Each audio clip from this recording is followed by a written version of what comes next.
समीर वानखेड़े के लिए Bombay high court से एक अच्छी खबर आई और खबर ये थी कि उनको किसी भी गिरफ्तारी के पहले 72 घंटे पहले मुंबई पुलिस उनको नोटिस देगी। ये बॉम्बे हाई कोर्ट ने उनको राहत दी और वो भी 3 वर्किंग डे होंगे जिसके पहले ये नोटिस देना पड़ेगा कि हम किसी मामले में क्यों गिरफ्तारी कर रहे हैं। आपको बताएं, समीर वानखेड़े बॉम्बे हाई कोर्ट गए थे और उन्होंने एप्लीकेशन लगाते हुए ये कहा था कि मेरे ऊपर जिस तरह के एलिगेशन लगाए जा रहे हैं उससे एक संभावना है कि मुझे केस से अलग करने के लिए, भटकाने के लिए मेरी गिरफ्तारी महाराष्ट्र की पुलिस कर सकती है और इसीलिए मेरे ऊपर जो भी एलिगेशन लगाए जा रहे हैं उन मामलों को एनआईए या सीबीआई को ट्रांसफर कर दिया जाए, केंद्रीय एजेंसियां इसकी जांच करें। तो बॉम्बे हाई कोर्ट ने उनकी ये दलील नहीं मानी, क्योंकि जो सरकार की तरफ से वकील पेश हुए थे उन्होंने कहा कि अभी तो ये मामला प्री मैच्योर है, अभी जब इनके ऊपर एलिगेशन लगे ही नहीं है। 4 अलग अलग एप्लीकेशन आई हैं और उसमें जो है उन्होंने बताया कि अभी जो 4 एप्लीकेशन आई हैं उसमें जबरन वसूली, फर्जी रेड और बदनाम करने की नीयत, इस तरह के आरोप लगाए गए हैं। और उसमें प्रभाकर सैल वकील हैं, सुधा द्विवेदी, कनिष्क जैन और नीतीश देशमुख, ऐसे 4 लोगों की तरफ से पुलिस को एप्लीकेशन प्राप्त हुई हैं जिसमें समीर वानखेड़े पर सीधा सीधा आरोप लगाया है कि ये वसूली के काम के लिए सारी फर्जी रेड की गई थी। और आपने सुना होगा ऐसा आरोप नवाब मलिक जो कि मंत्री हैं महाराष्ट्र सरकार में, उन्होंने भी लगाया। हालांकि उन्होंने कोई पुलिस में कंप्लेंट इसकी नहीं की है, लेकिन 4 अलग अलग लोगों ने पुलिस को कंप्लेंट की जिसके बाद पुलिस में एफआईआर दर्ज हुई है। और इसी को देखते हुए जैसा आम लोगों की भी राय यह है कि मामला क्योंकि शाहरुख खान के परिवार से जुड़ा हुआ है, मामला क्योंकि और स्टार किड्स से जुड़ा हुआ है और इस हाई प्रोफाइल होने की वजह से समीर वानखेड़े को इस केस से अलग हटाने के लिए कुछ भी हद तक ये लोग कर सकते हैं, क्योंकि इनकी पहुंच और पैसा इनके पास काफ़ी है। और इसी के चलते समीर वानखेड़े ने बॉम्बे हाई कोर्ट में ये एप्लीकेशन लगाई थी। तो राहत की बात तो ये है कि समीर वानखेड़े को कभी भी महाराष्ट्र पुलिस अचानक गिरफ्तार नहीं कर सकती। उनको पूछताछ के लिए यदि गिरफ्तार करेगी तो 72 घंटे पहले नोटिस देना पड़ेगा। और इस नोटिस के काल में जैसा हम देखते हैं कि हाई कोर्ट या सुप्रीम कोर्ट से राहत प्राप्त हो जाती है कई बार ऐसे मामलों में जब मामला संवेदनशील हो। लेकिन मामला तो ये है कि समीर वानखेड़े आखिरकार हाई कोर्ट क्यों गए, उनको क्यों जाना पड़ा। आपको याद होगा अभी कुछ ही दिनों पहले समीर वानखेड़े को दिल्ली मुख्यालय में बुलाया गया, एनसीबी के दफ्तर में। क्यों बुलाया गया? उनके ऊपर एलिगेशन लगाए गए हैं। उसके बाद 5 सदस्यीय टीम विजिलेंस हेड के तत्वाधान में मुंबई पहुंचती है और मुंबई में जाकर उनसे घंटों पूछताछ करती है। समीर वानखेड़े कौन है? समीर वानखेड़े वो अधिकारी हैं जो आईआरएस हैं, आईपीएस नहीं है, आईआरएस हैं। वो एक्साइज विभाग में थे। वहाँ उनके अच्छे काम को देखते हुए नारकोटिक्स डिपार्टमेंट में मुंबई में जिस तरह से ड्रग पेडलर काम कर रहे हैं और इंटरनेशनल तार जुड़े हुए दिखाई दे रहे हैं, इसको ध्यान में रखते हुए केंद्र सरकार ने उनको विशेष तौर पर ट्रांसफर किया। यानी वो अपनी मर्जी से नहीं आए, उनको केंद्र सरकार यहाँ लाई कि ड्रग पेडलरों का खुलासा करने के लिए, ड्रग माफियाओं की गिरफ्तारी करने के लिए और ये सारा नेक्सस जो है इसको ध्वस्त करने के लिए एक ईमानदार और निडर अफसर की आवश्यकता थी। इसलिए एक्साइज विभाग से उनको ट्रांसफर नारकोटिक्स विभाग में किया गया। लेकिन यहां आने के बाद क्या हो रहा है? एक अधिकारी जिसका जो अभी तक का सर्विस का ट्रैक है 2008 से लेकर और आज तक उनकी आय कितनी है, उनके पास संपत्ति कितनी है, यह सब सरकार के पास आंकड़े होने चाहिए और सरकार के पास ओबियसली होंगे। तो अगर वो ईमानदार ना होते, अगर वो निडर ना होते, तो उनको एक्साइज से नारकोटिक्स में क्यों लाया जाता? यानी केंद्र सरकार उन पर भरोसा करती है। लेकिन क्या एनसीबी के अधिकारी उनके इस तरह से ट्रांसफर होने से बेचैन हैं? क्या उनको अपमान लग रहा है? ऐसा अंदर के सूत्र कहते हैं कि कई अधिकारियों के अंदर यह है कि ये दूसरे विभाग से आकर यहां बिठा दिया है और जोनल हेड बना दिया।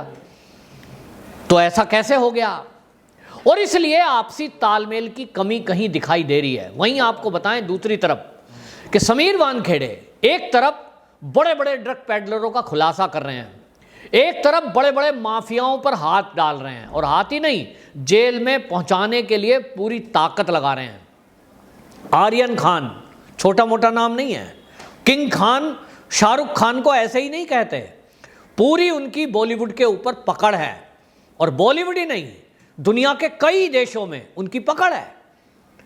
और इसलिए उनके बेटे को हाथ डालना, गिरफ्तार करना, ये साधारण काम नहीं है, ये कोई आम इंसान के हाथ की बात नहीं है, ये कोई आम अफसर का काम नहीं है।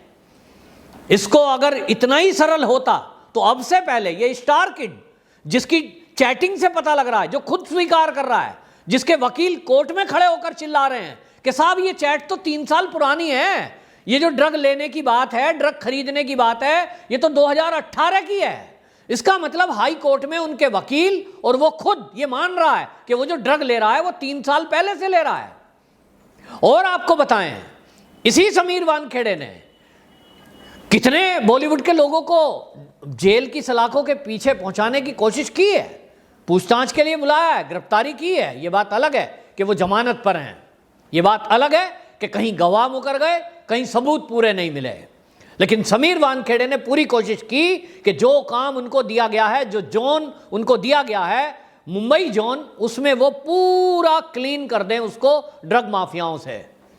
लेकिन अगर कोई अधिकारी जो इतना सेंसिटिव जांच में लगा हुआ है, उसके ऊपर जिस तरह से महाराष्ट्र सरकार का एक मंत्री व्यक्तिगत हमले करता है, उनके घर में मां, पिता, जाति, जन्म, शादी, उस तक पे, तो क्या इस देश की राजनीतिक पार्टियों का यह फर्ज नहीं बनता कि उस मंत्री को यह समझाएं कि भाई कानून अपना काम करेगा, लेकिन तुम बीच में डिस्टर्ब ना करो।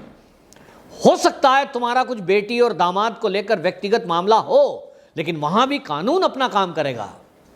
इस तरह तो कल को किसी भी पार्टी के किसी नेता के परिवार के बंदे को अगर किसी अपराध में कोई अधिकारी जांच करेगा तो कर ही नहीं पाएगा। नवाब मलिक की जगह, एनसीपी नेता की जगह अगर कोई भारतीय जनता पार्टी का लीडर इसकी जगह होता और उसके बेटे या बेटी या दामाद पर इस तरह कोई हमारे देश की एजेंसी जांच कर रही होती, तो मैं पूछना चाहता हूं कि क्या इस देश का विपक्ष, क्या इस देश का मीडिया, क्या इस देश के लिबरल्स और ये बॉलीवुड के ये मोमबत्ती वाले गैंग ये इसी तरह शांत रहते? निश्चित रूप से नहीं। पूरा आसमान सर पे उठाया होता और सब लोग, नेता लोग भाषण दे रहे होते कि बीजेपी केंद्र सरकार की एजेंसियों को डरा रही है, धमका रही है, उनके ऊपर दबाव बना रही है। लेकिन आप देखिए कि एक मुद्दा है, एक जांच रिपोर्ट है, एक ड्रग की पार्टी पकड़ी गई है, उसके सबूत हैं, निचली अदालत ने बेल एप्लीकेशन रिजेक्ट की हैं, और उसके बावजूद एक मंत्री ओहदे पर जो बैठा हुआ है वो कहता है ये तो रेड ही फर्जी है, ये तो अधिकारी भ्रष्ट है, ये तो इसी तरह वसूली करता है। कितना गंभीर आरोप लगा दिया। क्या किसी के पास समीर वानखेड़े के खिलाफ अभी तक कोई सबूत हैं कि वो वसूली करता है, वो फर्जी रेड करता है, वो सरकार को बदनाम करने की साजिश कर रहा है? अगर नवाब मलिक के पास ऐसे कोई सबूत हैं तो वो कोर्ट में प्रस्तुत करते, लेकिन हैं ही नहीं तो प्रस्तुत कहां से करेंगे? और इसलिए एक ईमानदार अफसर को उसके विभाग का सपोर्ट मिलता दिख नहीं रहा है। अगर विजिलेंस हेड उसको जांच के लिए घंटों बिठा के रखते हैं, और वो भी उस टाइम पे जब कोर्ट में जांच चल रही है ऑलरेडी, जो अपराधी पकड़े हैं जान हथेली पर रखकर जिस टीम ने, वो एक तरफ कोर्ट में वहां सुनवाई चल रही है और दूसरी तरफ उस टीम को आप बुला रहे हो उसी दिन। अरे भाई जांच करनी है, थोड़ा सब्र कर लो। ये आर्यन खान की बेल की सुनवाई हो जाती, अभी दीपावली की कोर्ट की छुट्टी है, आपको 10-12 दिन मिलते, बड़े आराम से आप घंटों क्या कई दिन तक बिठा के रखते और पूछताछ करते। मैं जांच पर सवाल नहीं उठा रहा हूं, ना मैं कोई जांच एजेंसी हूं, मैं एक आम नागरिक हूं देश का, और मेरे मन में इस बात को लेकर शंका है और मेरे मन में कहीं ना कहीं आक्रोश है, और ये पूरे देश के अंदर आक्रोश है कि इस देश में मैं कहता हूं समीर वानखेड़े वसूली करता है नहीं करता, मैं उनका वकील भी नहीं हूं, ना मैं उन्हें जानता हूं। इसका फैसला आप विजिलेंस करेगी या कोर्ट करेगी। लेकिन मेरे मन में एक सवाल है कि जो टीम अपनी जान हथेली पर रखकर किन्हीं अपराधियों, ड्रग माफियाओं के खिलाफ कोई कार्रवाई कर रही है और उसका केस कोर्ट में चल रहा है, उसी दिन, उसी समय, इसी के बीच में क्या यह जांच इतनी जरूरी थी या जरूरी थी कोर्ट की सुनवाई? यह एक सवाल है। दूसरी बात, कोई ऐरा गहरा नत्थु खैरा A to Z कोई एक आदमी, जिस तरह से इसमें प्रभाकर ने आरोप लगाया, मैंने सुना 18 करोड़ की डील हुई, समीर वानखेड़े का नाम भी ले रहा था। क्या इस तरह किसी नेता के खिलाफ यदि कल को कोई मैंने सुना है की तरह से आरोप लगाएगा कि मैंने सुना है 1 करोड़ रुपए नरेंद्र मोदी को देने की बात कर रहा था, कोई मैंने सुना अमित शाह को रिश्वत देने की बात कर रहा था ट्रांसफर के लिए, क्या इस आधार पर देश के किसी नेता के खिलाफ FIR दर्ज होगी? क्या जांच होगी? निश्चित रूप से 100% मैं कह सकता हूं नहीं।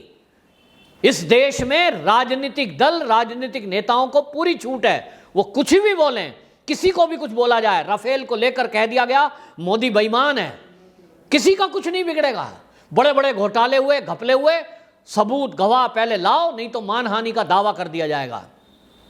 लेकिन एक सरकारी कर्मचारी, एक अधिकारी, वो ईमानदार है कि नहीं, ये बाद की बात है। समीर वानखेड़े अगर ईमानदार होंगे, सच का साथ वो भगवान उनका देगा, तो वो अपने आप को प्रूव कर पाएंगे।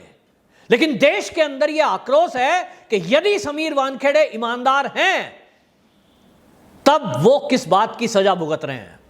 उनके परिवार को खदेड़ा जा रहा है, मीडिया वाले उनके घरों के सामने खड़े हैं। बताइए आपकी जाति क्या है, बताइए आपका धर्म क्या है, बताइए आपकी शादी सच्ची है कि झूठी है।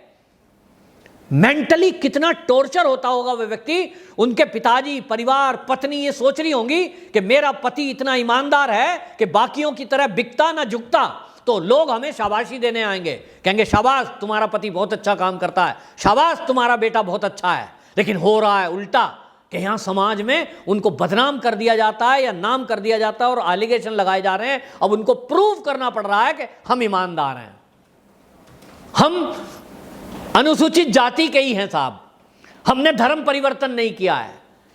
क्या इस देश में हो रहा है? तो ये आक्रोश है। और मैं एक बात बता दूं कि ये बॉलीवुड का ट्रैक है, पैसे वालों का ट्रैक है। Salman Khan hit and run case में वो किस्सा है 2002 का, 28 सितंबर का। हिट एंड रन केस में एक व्यक्ति रविंद्र पाटिल 1997 में वो कांस्टेबल थे, और आपको बताएं इतना नहीं, एलीट कमांडो थे वो महाराष्ट्र में। लेकिन उस व्यक्ति ने ये हिट एंड रन केस में सलमान के विरुद्ध गवाही क्या दे दी, मुसीबत मोल ले ली। और इसलिए 2002 से लेकर वो लगातार अड़े रहे कि जो मैंने देखा है वो मैं बोलूंगा, कि ड्राइविंग सीट पर सलमान खान था, इन्होंने शराब पी रखी थी, मैं इनकी गाड़ी में था और मैंने कहा था गाड़ी धीरे चलाओ, लेकिन गाड़ी लोगों पर चढ़ा दी, लोग मरे, जिम्मेदार सलमान खान। लेकिन नतीजा हुआ 2006 में उसी गवाह को, जो हिट एंड रन केस का सबसे महत्वपूर्ण और कभी पुलिस का कर्मचारी था, एलीट कमांडो, उसको गिरफ्तार कर लिया जाता है। और उसके बाद उनकी नौकरी गई और उसके बाद उनको जेल में डाल दिया जाता है सड़ने के लिए। और जब कभी वो रोड पर मिले तो इस हालत में मिले कि उनके शरीर में मात्र 20 किलो वजन रह गया, टीबी शरीर में थी और अल्टीमेटली डेथ हो गई। जिंदगी में प्रूव नहीं कर पाए। ईमानदारी की सजा ये है क्या? ये सवाल है। तो क्या इस तरह से इस देश में ईमानदार अफसरों के साथ इस तरह का काम किया जाएगा? तब फिर सरकार पहले कांग्रेस की थी, उस पर हम आरोप लगाते हैं, लेकिन आज जो नरेंद्र मोदी और अमित शाह जी की सरकार है, तो इसके अंदर भी यदि इसी तरह ईमानदार अफसरों के साथ होगा तो फिर बदलाव का अंतर लोगों को कैसे दिखेगा? मेरा सवाल अमित शाह और देश के प्रधानमंत्री मोदी जी से है, और मेरा सवाल इस समय उद्धव जी से भी है कि उद्धव जी आपकी सरकार में ये हो क्या रहा है? कुछ करिए। आपसे ये आशा नहीं है, क्योंकि आप एक ऐसी पार्टी के नेता हैं जिनके पिता कभी देश के लिए हमेशा देश की रक्षा सुरक्षा को आगे रखते थे। देश के अंदर आक्रोश है और सरकारों को ये जवाब देना है, नेताओं को ये जवाब देना है। आज सब लोग ये सोच रहे होंगे, जितने इस देश में IRS या IPS ईमानदार हैं या IAS भी ईमानदार हैं, वो सोच रहे होंगे कि इस देश में ईमानदारी की अगर ये सजा मिलनी है तो फिर क्या फायदा, बाकियों की तरह यहां बस नौकरी करें, रिटायरमेंट लें और आनंद मनाएं। ये तय सरकार को करना है, केंद्र सरकार को करना है कि उसको किस तरह के अफसर इस देश में चाहिए, किस तरह का नैरेटिव सेट करना है। ये जिम्मेदारी नरेंद्र मोदी और अमित शाह जी की बनती है। वंदे मातरम।